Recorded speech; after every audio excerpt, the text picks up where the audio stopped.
Okay, so going against the wind here.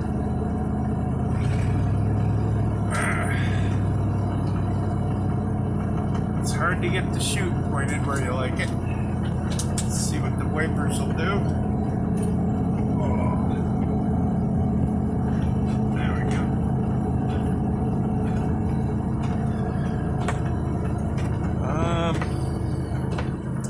Not much to say about it.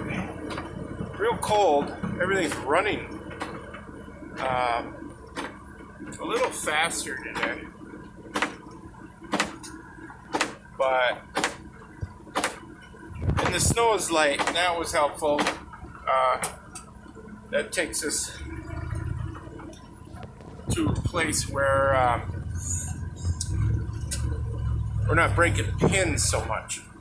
It's when you get into the ice that the pins break.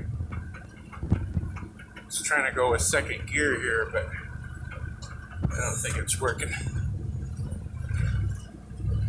It's scraping right now, which I like. We've had a big thick mat, and when spring comes, that mat's deadly because it'll be 6 inches thick. And boy, if you got a minivan or something, you're done. So, and that's all we've been running this year is minivans, basically. I have a pickup truck, but kids can't drive it because it's a stick. So, this is blowing. This is how it goes. It's already a whiteout. And then the chute, when you go against the wind, it's a whiteout plus. So, I'm kind of just guessing where I'm aiming this thing. That's what we have here. Thanks for checking it out.